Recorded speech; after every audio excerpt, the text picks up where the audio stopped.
one last small thing. It's a question born of ignorance, I'll say. All Suppose questions are born of ignorance. so, sir, because suppose if I lose my ego, I'm not sure Yeah. because I'm trying my best. Suppose if I lose my ego, so I lose all connection with my family in this world. So, firstly, who is going to lose the ego? Ego. Ego Yes. is going to lose its ego. Ego ceases to exist. There's no one Yeah, remaining to say, I've lost my ego. That is yeah, what, when ego ceases to exist, what remains is the eternal reality, which never had an ego in the first place. That is, ego seems to exist only in its own view.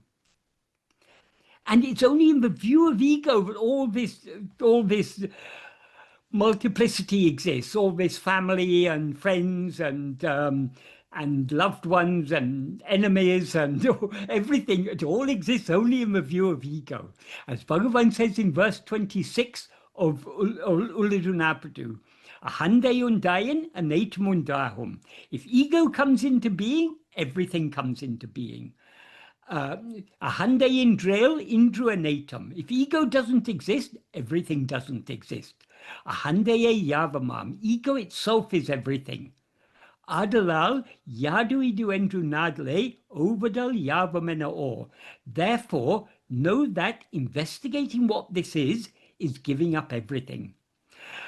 The reason he says that is everything, all this multiplicity, exists only in the view of ego. So it's only when we rise as ego that there seems to be a world, there seems to be a separate God, there seem to be those we love, there seem to be those who give us trouble, there seem to be all sorts of, all these come into existence. Where are all these things when we're asleep? Do we fear to fall asleep because, oh no, I don't want to leave my loved ones?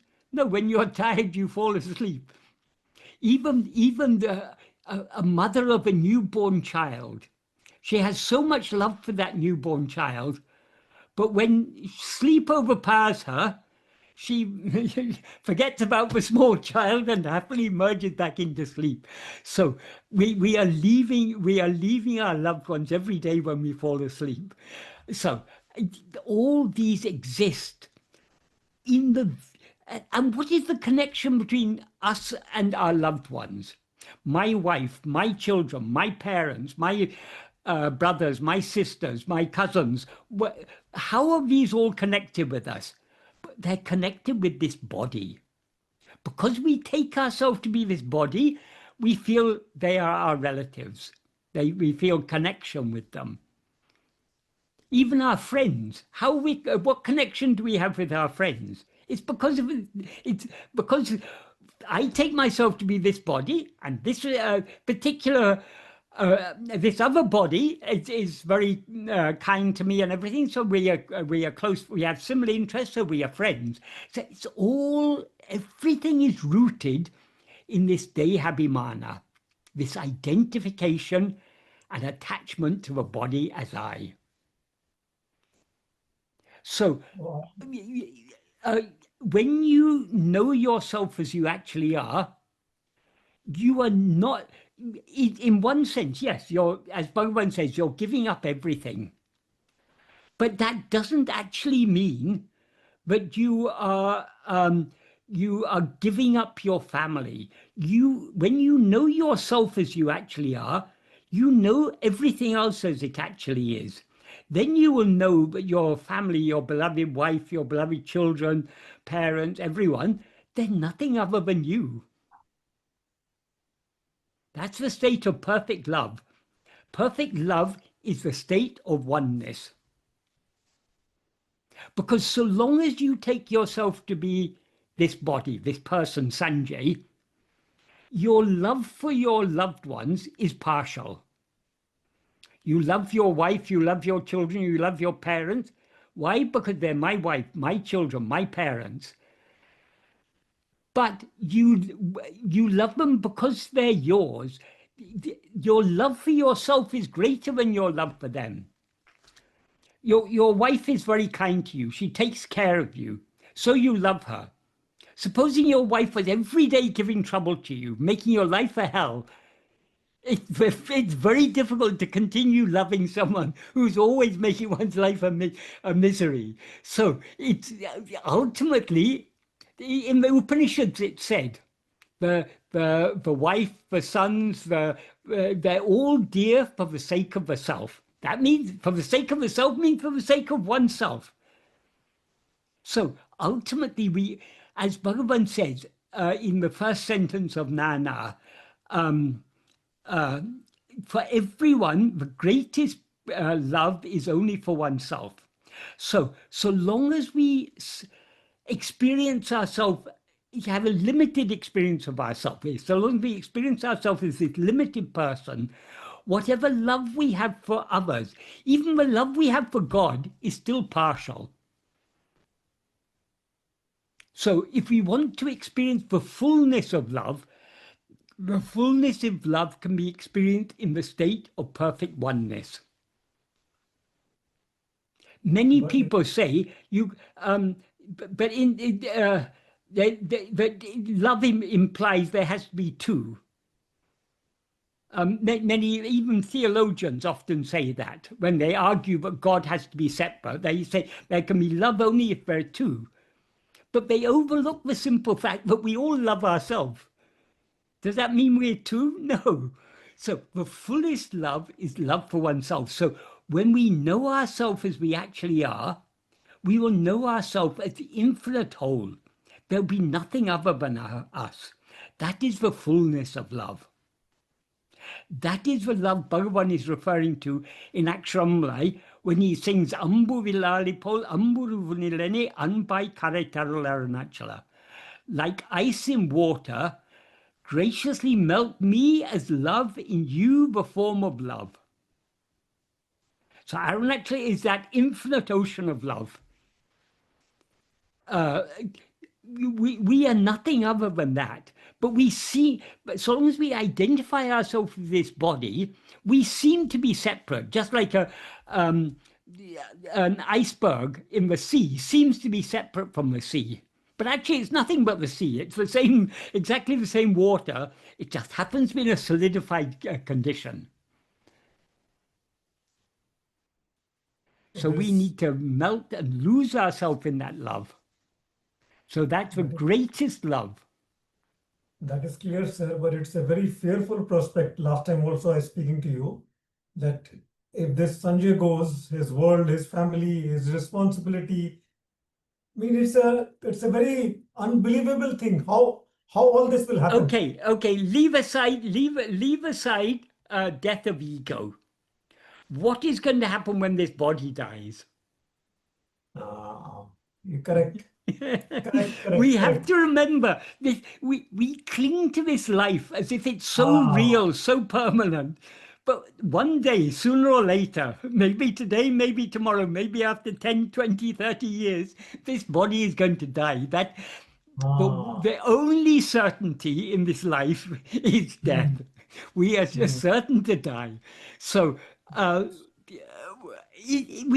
anyway going to be separated from all our loved ones.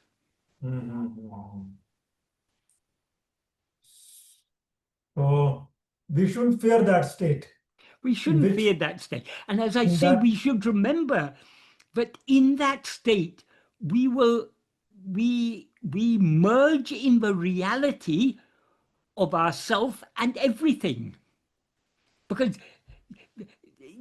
your wife and children and parents, they don't have a separate reality. What they actually are is what you actually are. So when you know yourself as you actually are, then you will love them to the fullest extent. I mean, it'll be infinite. You'll have infinite love. You will be infinite love. You will not love them, sir. You will be infinite love. You will not love them. Yeah. It will not be a plural, them. It'll be you will love the one which is the reality of all. The reality. That is what, and this thing, very fearful thing, that everything will disappear and you alone will remain. Of course, you will be infinite love, but all this connection will go. Yeah.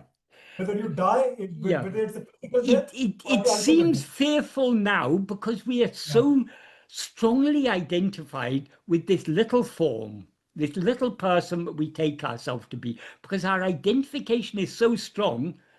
Leaving go of this seems very fearful. In a slightly, not exactly connected with this, but it also has a certain parallel with this. Bhagavan used to say, people who fear to surrender themselves to God, it's like a person with a quarter paisa. In those days, the rupees were divided up into 16 annas, and I think it was 20 paisa for an anna. And the anna, they even had quarter anna. They such a small coin. So it's like a person with a quarter anna holding on to that quarter anna and say, no, I'm not ready to give up this. But if they give up that, they will get all the wealth in the world. But they're still not ready to give up their quarter anna because they're so attached to it. It's like that. If we give up this little self and the little attachments that we have, we will be the infinite whole.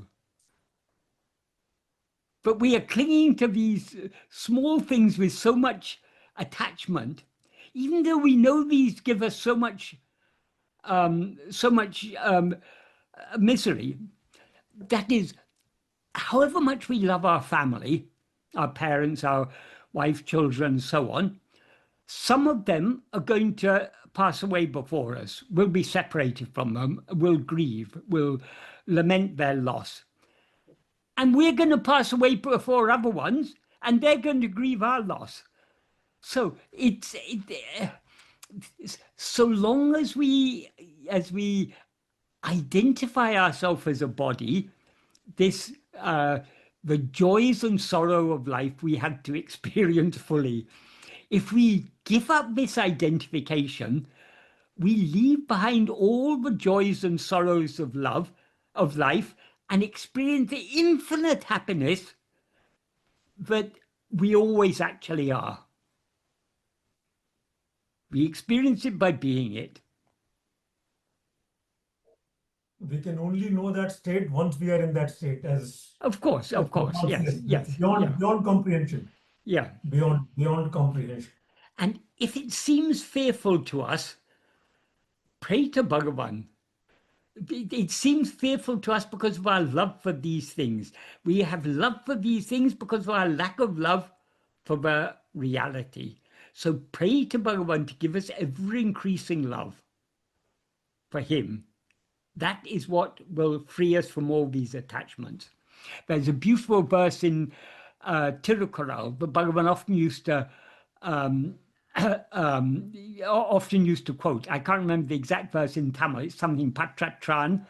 Where the meaning of the verse is, I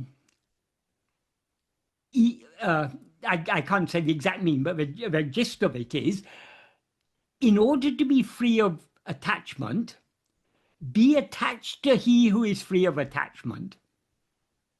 He who is free of attachment, we can take it as God, we can take it as our own reality. It means the same. So only by being attached to God can we free ourselves from attachment to all other things. Because God is ever free, eternally free of attachment.